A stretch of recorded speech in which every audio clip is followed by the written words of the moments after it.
You know it. It's Wednesday's Blast and a Half, and I am so excited for everyone to be here today because we're using a different format, the Ask Me Anything format. And so this is all about you and your questions so that you have a sounding board. If you have questions in advance, I know that some people were sending them in. I will definitely address them. And if you wanted to just start populating the feed now, we can start going. I see Jorge. Hello. Good morning. Did you have a question or are you just tuning in? Let us know where. If there are no questions waiting in the queue, what I'm going to do is I'm going to start answering questions that don't even exist yet, because one of the areas that I focus in on is the hidden job market. Lisa Rangel had an awesome post today talking about the hidden job market. So these are essentially hidden questions that you may or may not be thinking of right away. But I want to address this because this is a time when we are hearing about, clearly, a lot of layoffs. Nobody's a stranger to that information. And so what does that mean when companies are pulling back seemingly on hiring, whether it's a hiring freeze, whether it is, hi, Shiana, whether it is a layoff? What does that mean for you? So I will address that, because the answer isn't to go back and start hammering on the apply now button. So hidden job market opportunities are always available, even when people say that there's a hiring freeze, there is a layoff. What Lisa talked about earlier this morning, and what I know, is that a lot of that is optics, right? They need to protect themselves. They don't want to put it out there that they have this huge need, because they want to make sure that they are not conflicted with both the public information and what's happening behind the scenes. So thank you. Hi, Carrie Thompson. Sorry about that. I know that Carrie had a question, and this is a great question. And I know that it's not just about the question that she's asking for herself. It's the applicability that is happening. I'm actually just going to pull it up. Sorry, I had that up a little bit earlier. But the point here is that we want to make sure that any of these questions that may not seem like on the surface, that they're specific to her, also apply to you. So I know that one of the key questions that Carrie had was, oh my, I'm going to just pull it out there. I have been out of the workforce for 5 years, right? So there's a lot of people that take some time off. I'm just going to put that in the chat. Bear with me here.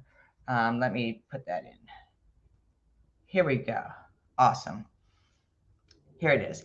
I've been out of the workforce for 5 years, dealing with family, and I'm middle-aged too. Who isn't? I am too. I worked as a business analyst and a project manager prior. How do I make myself relevant and make others? I don't think that meant less, because you can't make other people less relevant. You can only make yourself more relevant. So this is a deep question and something that can be applied to so many of us. So thank you so much, Carrie, for bringing that on. And what the answer is part of it is it's multi-layered, right? It's not one thing that you can do like everything else, right? If you want to lose weight, you are not just going to go exercise and go eat like 10 Big Macs. That won't work. So in this case, what's happening here is your relevancy needs to come across at every touch point.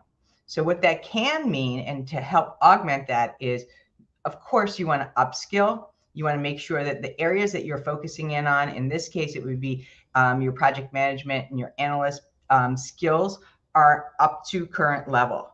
Just as an FYI, I think that this is interesting. The governing body of human resources, SRAM is the name of the organization, says we should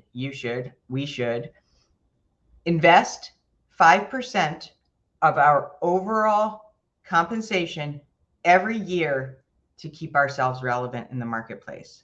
So if you have been in the marketplace for 10, 15, 20 years, in theory, you would have a slush fund, a bank account to make sure that you're upskilling so that you're meeting the needs of today. Separately, you gotta put that out there. You've got to put that out there. You've got to put your current knowledge, what you're seeing in your industry out there as thought leadership. You know how I feel about this. Many people resist the ickiness or the urge to actually say something. They're afraid to say something, but that's also keeping you away from the compensation and the eyeballs that need to see that you are up to speed and that you are up to date. Your reach happens on LinkedIn, right? It can happen other places too, of course, but why not do it here where you know that 80 to 85% of the hiring is happening? So definitely go hit that, go start talking about it. And then also make sure that you are identifying the companies that you know have those needs.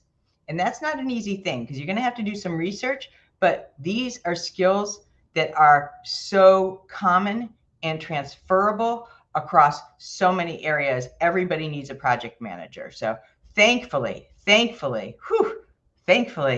is something that you can address very easily. If you don't have your PMP, I wouldn't stress about it, but I might also take some additional courses just to demonstrate that you are moving in that direction.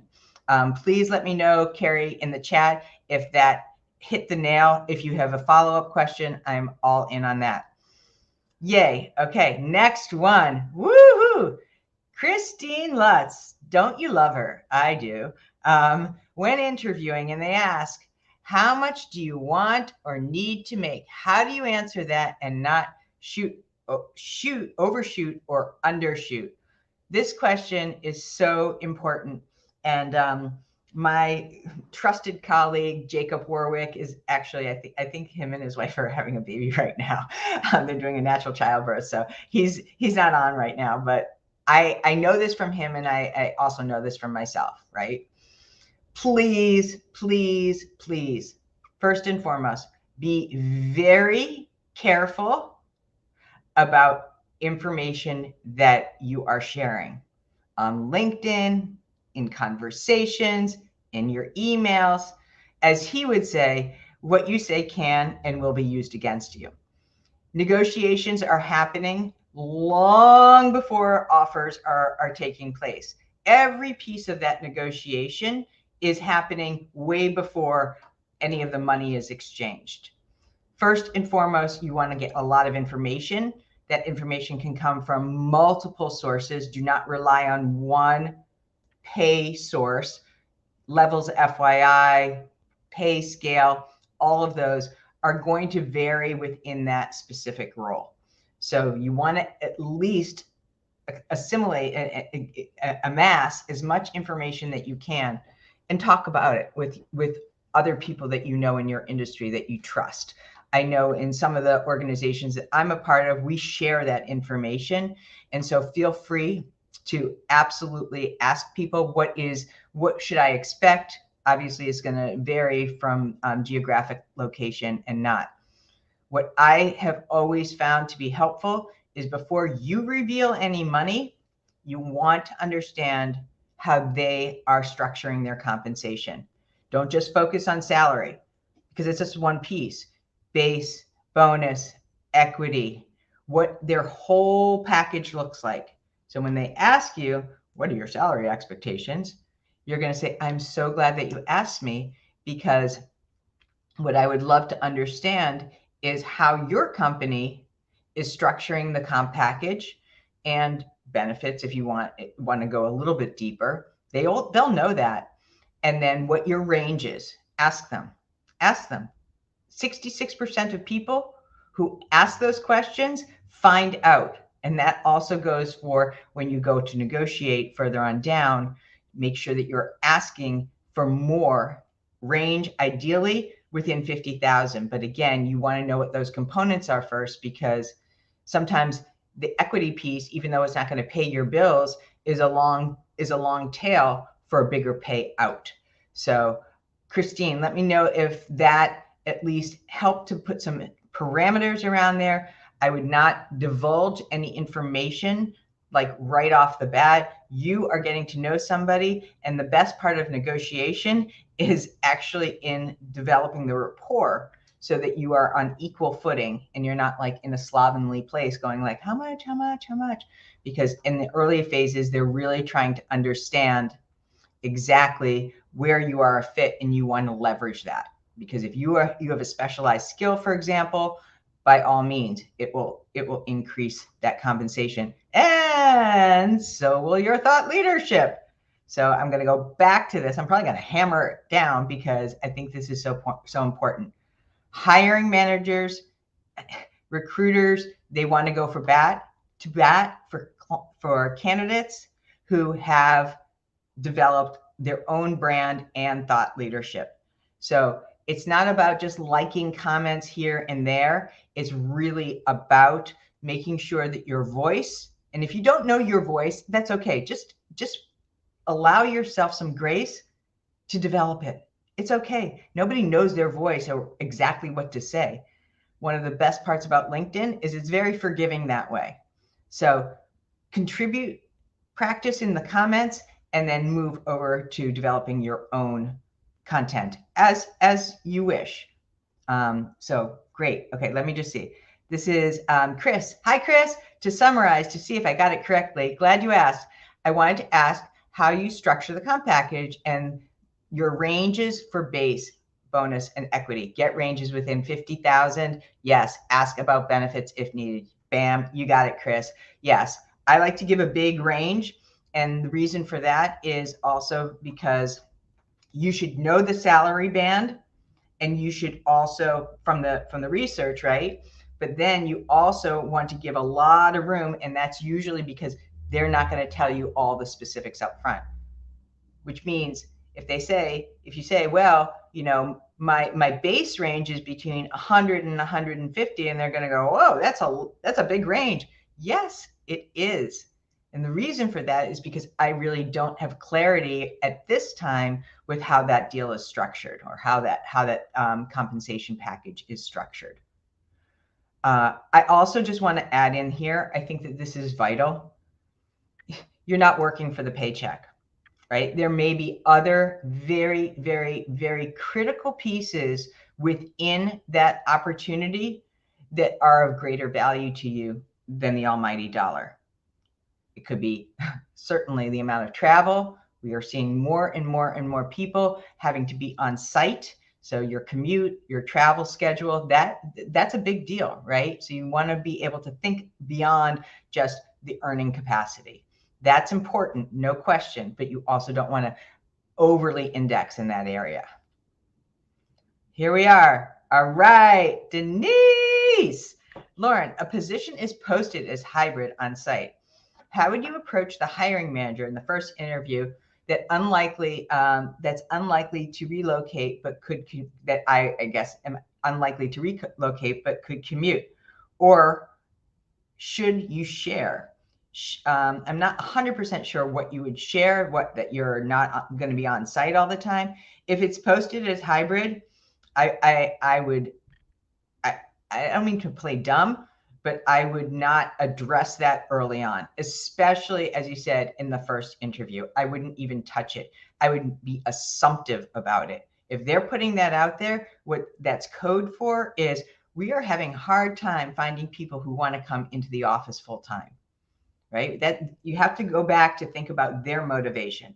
Why are they putting this up as hybrid? They know that they are going to attract a better talent pool, because this is what most employees are looking for, is some flexibility. So I wouldn't even address it. I would just be like, oh, great. Like if it ever comes up in your head, yeah, this is good, because I am looking for a hybrid location. And I wouldn't offer up too much about the days and how much commuting or anything like that. You're way, way, way, way too early on. Way too early on. Okay. Here we are, Carrie Martin, the sunshine of my life. She is like one of the sunniest people you will ever meet. Morning. You just mentioned how comp packages vary by reason. I'm a bit perplexed. how one's true value changes based on where you live. It's not that your value changes, it's that the cost of living can be different. Clearly, the difference between cost of living in areas like San Francisco or New York are very different than they are in other places. Let's just say, I don't know, Boise, Idaho. I mean, that's just a different, there's a different pay structure, not necessarily based off of the cost of living. So a lot of times there is an adjustment. You can do a cost of living calculation. There are websites that do that. So you know, do the differential, right? What is the cost of living in San Francisco in compared to whatever that geographic location is? And that will give you a little bit more clarity on how the salaries may fluctuate and so on. That being said, there's been a lot of discussion around how major companies have been plucking from less desirable locations because they know that opportunity working hybrid and remote will allow them to give them a bigger comp package. And a lot of those candidates who previously were not eligible for those jobs because of the geographic locations are now in higher demand. So we saw that during the pandemic, right? A hiring manager's thinking, if I'm paying this person $250,000, somebody in a less populated area, I can pluck them in and offer them more. And it's a win-win for both, because that talent previously was not going to be in consideration. So just something to think about. I would definitely just look at the price differential. I hope that is that's going to give you enough information to be able to play around with, depending on whether you're looking for on-site or remote. Awesome. Could you guys let me know, like, am I answering your questions? Like, just like throw a thumbs up in here. I got it. I don't got it. I'm not clear. You need to say more, because this feels like a one-way conversation. All right. Raji, some companies ask base salary expectations as required questions and start saying they can't match the base from phone interview without giving their range. How to handle that? So it sounds like what's happening here is that they're using it, right, as a screener. That's not unusual. And if they're going to play hardball, you're also going to have to figure out what your walkaway number is. So if you are getting kind of dead-ended right from the beginning, then again, there's probably not much that you can do. And I do not recommend that you reduce your compensation, your salary expectations at that time. I don't agree with that. I don't think that there can't be any room for negotiation and that you have to be forced to show your cards.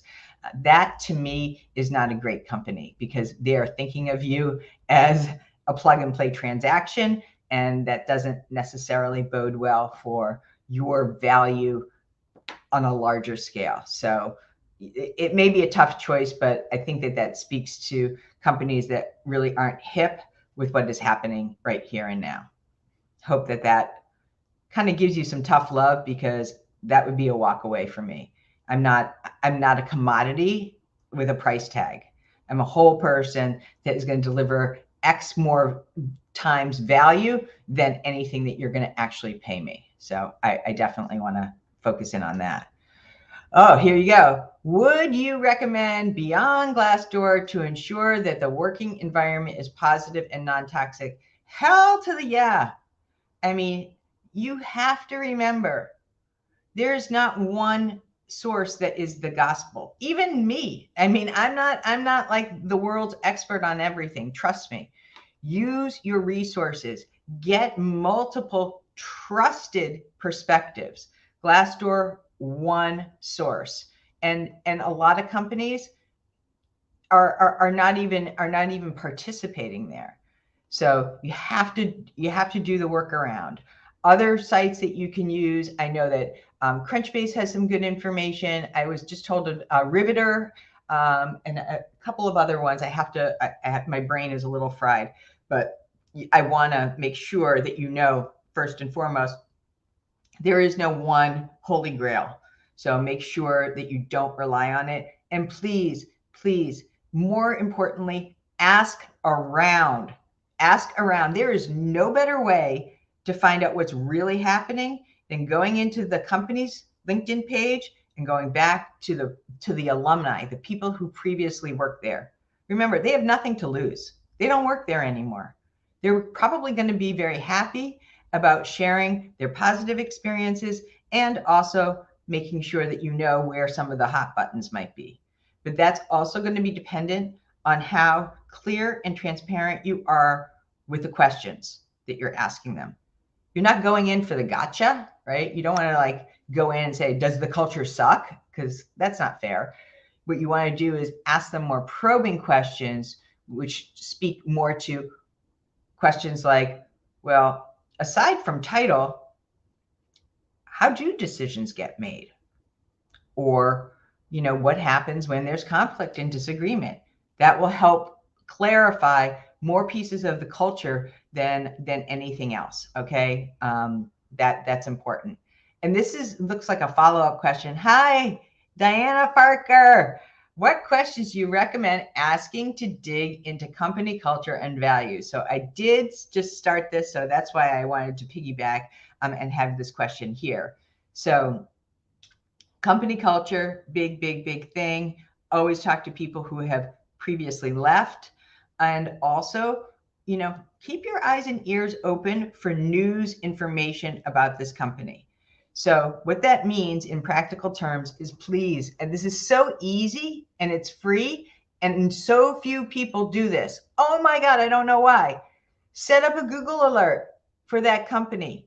You're going to get a feed of all of their recent news activity. And what that does is it saves you so much time when you're talking to people, because you've already built that information funnel of your own. So set up those Google alerts, and you can set them up for the companies that you're really interested in. And that is going to start to tell you about their activity. Yes, it's not going to go into, oh yeah, and you have to stay late every night. But what they are going to do is you are going to see a level of changes and where the growth is coming from and so on and so forth.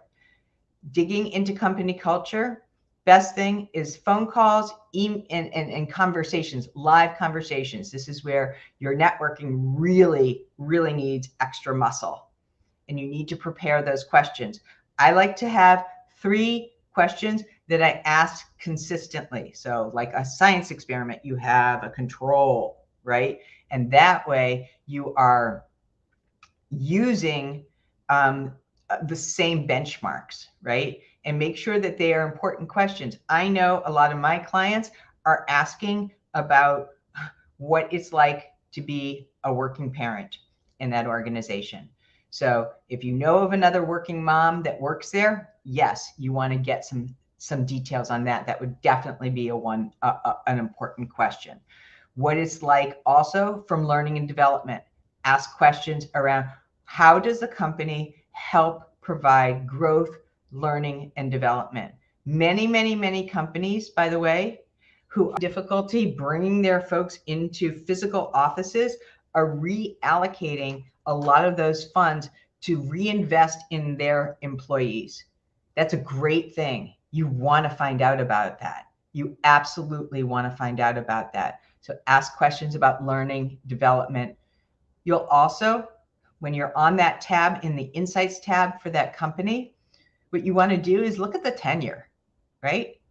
If you're seeing that the tenure is low, putting aside if it's a startup and it's just ramping, if it's low, for example, like 1 year, a year and a half, 3 years, what that's telling you is that there's a lot of turnover. So some of it happens in the field, and other stuff is happening also from your own research, right? That's important. All right. Hey, Meg Applegate. Thank you so much for joining. This is my silver sister. I want you all to like give a shout out to Meg. She's fantastic. Andy York, always a pleasure. Thoughts about being the best thought learner we can. Process, ways to go about or include. Okay, so the best thought leader that you can be is yourself. I know that sounds like super cheesy, right? What I mean by that is that the two areas that are most desirable for hiring managers, I said this the other day to a group I was working with. They're not looking for your white paper. That is the old definition of thought leadership. Make a post-it, right? I am authentic and I share information about my industry. Two very low barriers, right?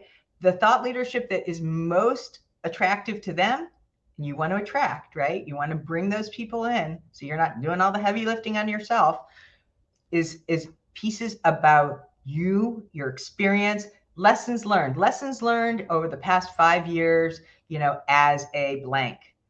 Or biggest mistakes I want you to avoid, or other things of 3 tips. We know that from the algorithm and from great content creators that when you are able to create short, concise, actionable, snackable sound bites that people can take and read very quickly, there you go. It's perfect.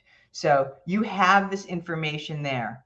Build out some verticals that you like to talk about that are important to you. And I know you're an amazing designer. What does it mean? What mistakes and or best practices would you want to share with somebody who is in the industry that you have stumbled upon? That's so great. And that kind of kills 2 birds with 1 stone, right? It's both authentic and personal, and you're giving tips away. So there you go, Andy York. I can't wait to see yours. All right, I'm back to Chris. Onboarding process. Do they invest in it, or are you thrown in? Again, company by company by company by company. A lot of companies have, it's very polarizing, to be honest with you. A lot of them are requiring that you do a lot of that onboarding yourself. And this goes back to that earlier point that I was making of you need to ask that before you sign anything. I want to know what that onboarding process looks like, and have an expectation of what that ramp looks like. Talk to other people who recently joined the company and find out what their onboarding process was like, and always ask them about, the question. Oh, I'm sorry. I'm doing this very spontaneously. Yes, this was in reference to the question about culture. Sorry about that, Chris. I get it. You were putting an ad in there. That wasn't a question. Sorry. But that's good. I'm glad that you raised that anyway. Yes, ask about the onboarding processes in the culture questions. Gotcha. All right. Here is one of my all-time favorites. Love the Claire Davis, like literally like the halo coming across the country. I love that you were like at the beach the other day, by the way. And thank you for the shout out. What's your cadence and strategy for networking with other thought leaders? This is my jam. This is my big jam. Networking strategies. So I'm going to share this with you guys. And I'm also going to tell you that this is guaranteed to work, and few people do it. That's why these things are so challenging, right? Because they sound so simple, but most people just don't build the muscle around the consistency. What I want to tell you, whether it's this networking strategy or anything else, get the reps in, right? Get the reps in. That's what my coach always tells me. Get the reps in, keep practicing. My cadence looks like this. So I block off an hour a day. It was from my old recruiting days, right? We used to call it power hour, 1 hour a day. And in that hour, I have two conversations with somebody I might know, but I want to develop that relationship with further. And in that half an hour, so it's two half an hour networking calls, 1 hour in total every day for 5 days a week, right? It's like super easy. And if you're anything like me, I can piss away an hour on social media like that. I could do a million things. I can't even fold a load of laundry in an hour. So that's not a lot of time, right? It's really not a big investment. But the return on the investment, now you're talking big time. And I'll put this equation out there so that you can hear it. So what's happening in that half an hour is, first and foremost, I'm figuring out why do I want to talk to this person? Is it because they have great content? Is it because they specialize in an area that I know very little about? Is it because I have been interfacing with them for a long time and I want to take the relationship from online to offline, right? Just like dating. Nobody wants to be dating online indefinitely. Eventually, you're going to want to meet this person. And so if that's been happening for you online and you're seeing that you're getting engagement from this person, you don't know them yet, that's a perfect candidate. So I'm coming to the table with, I don't mean an agenda like it's, locked down, but I do know a lot about them because I want to get them talking. I want to find out about them. And I also want to make sure that I'm listening for things that I can do to better facilitate what their goals, aspirations, first quarter, end of the year, mapping looks like. So I am doing that ahead of time, but I'm also doing that on the fly in those conversations. Back to the question. 1 hour, 5 days a week. I just went from maybe no conversations to 2 a day. So that's 10 a week. 10 a week, do that for 4 weeks. That's 40 conversations. 40 conversations. Why am I telling you this in terms of its scale and compounding effect? Because number one, everybody, each person has an average of 150 social media contacts. I'm talking really fast. 150 social media contacts. What that means is you can't see all those people that are potential referrals. You want to, before you end that conversation, please do not add more work for them or for yourself. You want to leave that conversation with the three people that they would recommend that you reach out to next. You should come with those 3 people too.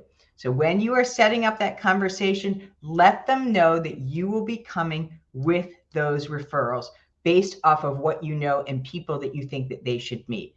You would love it if they would do the same. That way you're collapsing that effort, and that one conversation multiplies to 4, right? And then you have a pipeline built for the following week.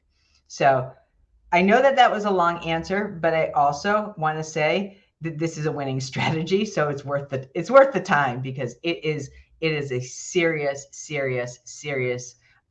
way to build those referrals. Oh my God, I'm like running out of time here. Oh, here we are. Elizabeth McCauley. Where is the line in free consulting in an interview process? What is reasonable to evaluate skill versus companies asking for work that is part of the actual jobs? Seems like an uptick lately around this issue. This grinds my gears, right? A lot of companies are exploiting the opportunity for you as a candidate to do their free work. So you need to get some parameters.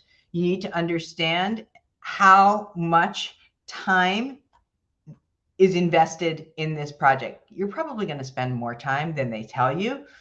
But in many cases, and as it was with when I was a recruiter, we would compensate people to do project work. So in the interview process, so not as once you get hired, we'll pay you. In that process, we would have a stipend. And you can certainly ask, is there a stipend for doing this in conjunction with the interview process? And also, you want to be careful. You want to give them very, very high level without building out too many of the tactics. So you want to essentially whet their appetite, but you don't want to give them the main meal, just real high level. Okay. Hey, Kevin Turner. Oh, thanks. That was really sweet. Yeah. It was really, it was definitely a surprise. I got an email like on, I don't know, Tuesday night. All right. and Claire back. 3 people you recommend they talk to next, and you bring 3 people to the table. Yes, so smart. So they are going to want to comply. They're going to want to do and echo a lot of the efforts that you're making. So start with that. Stipend language. Woohoo! Stipend language. Great idea. All right. Let's see what else we've got. I just want to make sure that we've got everything here, and I'm not leaving any questions on the table. I see this one a little while back. It says, I get cola, but just not convinced that value should be determined by our hometown. Yes, my brain is the same in Austin. Yes, it is. Yes, it is. But you also want to understand what their cost of living is. Gotcha. Okay. I think that we have gotten everybody. I also just want to huge thank you to some of my cohorts, my colleagues, people that I rely on, Meg and Andy and Claire. I really, gosh, Kevin, my peeps, thank you so much. And everyone who joined today. Wow, that was absolutely a blast and a half. Thank you, Karen Blades. Always great to see you. Such a great person, such a great leader. So that being said, terrific. Thanks, Chris. I appreciate that.